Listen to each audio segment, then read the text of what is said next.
Welcome back to my channel guys, Monotology sa New York.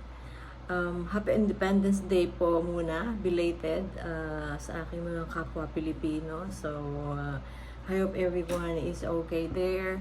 So, hindi ko lang po maiwasan na hindi mag-react doon sa nabasa ko sa news that Sarah calls for humane serving of arrest warrant after police storm Kibuloy's property. So, sinasabi po ni Sara Duterte dito na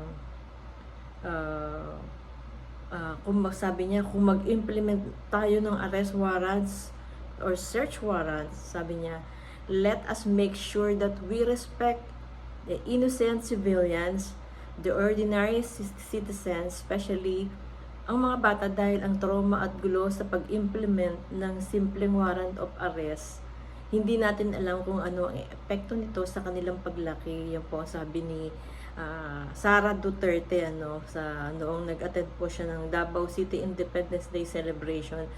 So para sa akin napaka-ipokrita po ng statement ni Vice President Sara Duterte. Sabihin niya ito na nagmamalasakit siya kay Kibuloy na isang kriminal na wanted po dito sa US dahil napakarami niya pong kaso na ginawa, and until now ilang taon na to hindi pa rin nare-resolve and ngayon na meron na siyang warrant of arrest, and salamat kay Subiri at least kahit paano may pakinabang sa kanya may pakinabang na sa kanya kasi si Subiri po ang nag-approve ng at nag-sign ng warrant of arrest against Kibuloy sa rekomendasyon po ni Senator Risa Hontiveros kasi si Risa Hontiveros po ang chair of the Senate Committee on Women and Children yun po. So yung pong charges kay Kibuloy, for all you know, ay under the charges brought against him by the US authorities. Kibuloy faces 15 years to life in prison if convicted of sex trafficking and 5 to 20 years if convicted fraud and money laundering. Yan po ang sinasabi, 15 years meron pa rin siyang ito po ay sa federal grand jury ng US District Court of the Central District of California. Meron pong sinasabi pa na conspiracy to engage in sex trafficking by force, fraud, coercion, and sex trafficking of children, sex trafficking by force, fraud, and coercion, conspiracy, and bulk cash smuggling. Sabi sa news is in 2022, the U.S. Federal Bureau of Investigation also issued wanted fosters for Kibuloy and two other members of his KOJC, namely Teresita Talibas and Dandan and Helen Panilag. So hindi lang pala si Kibuloy ang wanted, kundi itong si Teresita Talibas, Dandan and Helen Panilag.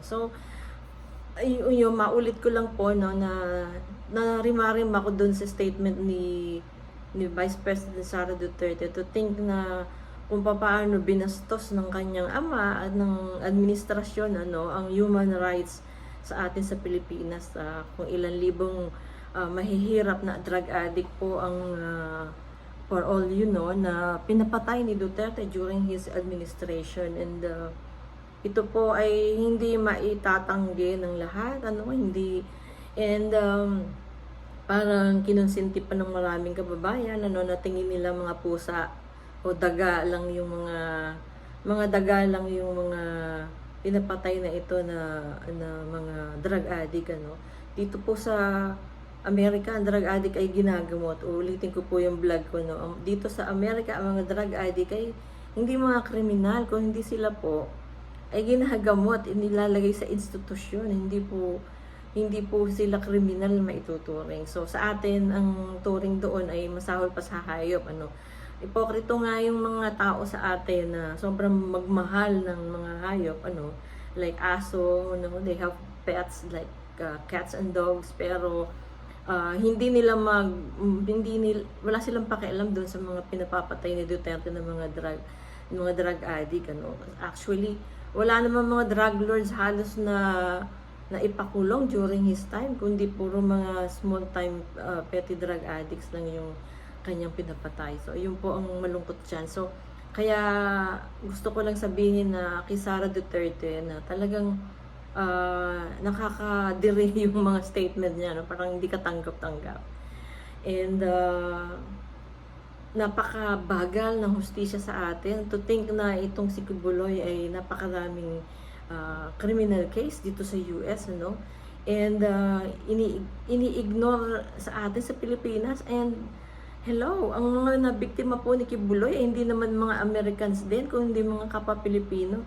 Hindi kaya mas dapat tayo magpasalamat sa US na binibigyan ng halaga ng US ang mga tao, mga Pilipino na inabuso ni Kibuloy, hindi po ba? So, si Kibuloy po, yung kanyang kaso ay he's facing non-bailable, ano, yung sa case ng human trafficking sa Pasig City Court. So, nakakapagtaka hanggang ngayon, di pa rin siya, ilang taon na to more than a year na to na kaso na hindi pa rin siya nahuhuli. So, ganun siyang kalakas, sa administrasyon. Ganun karami din pera siyang inuubos pamiyado. So, ngayon, sinasabi na overkill daw yung pag-arrest kay Kibuloy. Sinasabi na overkill siya dahil kesyo yung pag-arrest daw kay Kibuloy ay medyo marahas. Pinasok yung parang simbahan ng KOJC, at nagkaroon daw ng tension yung mga between police officers and church member. Of course, yung mga church members na mga uto-uto actually, at nagpapauto kay Kibuloy, ay ang tingin nila ay talagang Diyos si Kibuloy. So, ang sabi naman nitong kapulisan, ay iimbestigahan nila kung talagang naging overkill o nag-violate ang mga police sa pag-arrest kay Kibuloy, Sabi dito, over 100 policemen from the Criminal Investigation and Detection Group, Special Action Force, and other Philippine National Police units stormed the properties of Kibuloy, including the KOJC compound in Buhangin, Davao City, and the Prayer and Glory Mountains in Barangay Tamayong early Monday. Ayan po ang sabi. Ang sabi po ng grupo ng Kibuloy, unacceptable. Sabi, this incident occurred within a place of worship and school premises which absolutely unacceptable, Duterte said in a statement posted on his official Facebook. So nagagalit si Matandang Duterte, kasi nga niya to, advisor niya si Kibuloy, Kaya wag na kayo magtaka kung bakit ganito yung asal ni Duterte, Pare-pareho lang sila ng asal. Sabi niya, will this overkill be the trademark of this administration when dealing with individuals who are merely accused of committing crime and have not been proven guilty beyond reasonable, but he added. Diyos ko, ang kapal naman ng mukha, mga kapatid. Imagine si Duterte na ngayon sumisigaw sila ng human rights, na kailangan ng reasonable doubt at ayusin ng pag-aresto kay Kibuloy. Samantalang gaanong kadaming violation ang ginawa niya sa human rights during his term. Ilang libong tao yung pinapatay nila na hanggang ngayon wala pa ring hustisya, na hindi nabibigyan ng hustisya. Itong mga mahihirap na tao na walang kapangyarihan kagaya ni Kibuloy ang pinapatay nila, and walang panggastos, wala silang boss, wala silang masyadong boses, and yet ngayon sa isang pastor na sobrang dami ng violation na ginawa, ipinagtatanggol nila, di ba? Sobrang nakakasuka yata naman na itong nangyayari na ito sa Pilipinas. Alam niyo mga kababayan, parang minsan talagang sa pagbablog ko nakakawala na ng gana talaga na mag-vlog, in the sense na parang kakawalan ng pag-asa yung nangyayari sa Pilipinas na ganito na nasa kapangyarihan ang mga nagagalaw ng hustisya ang lakas ng sigaw ng mga nasa kapangyarihan, parang pinagtatanggol pa nila. Nakikitang-kita nyo na kung sino talaga yung evil dito sa nangyayari sa lipunan. Yung nagkakampihan tong mga demonyo na to, against doon sa mga na talaga sumisigaw ng hustisya at nakikipaglaban para sa katotohanan. Pangitan nyo na, mga sisters and brothers, Pero, parang ang dami pa rin bulag.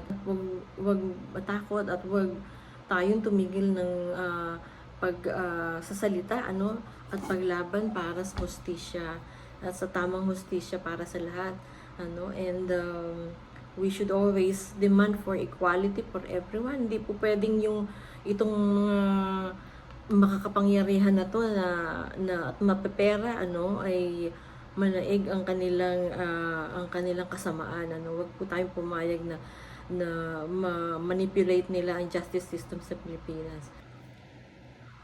Please don't forget to like, subscribe, and hit the notification bell para lagi po kayong updated sa Monatology. Thank you so much.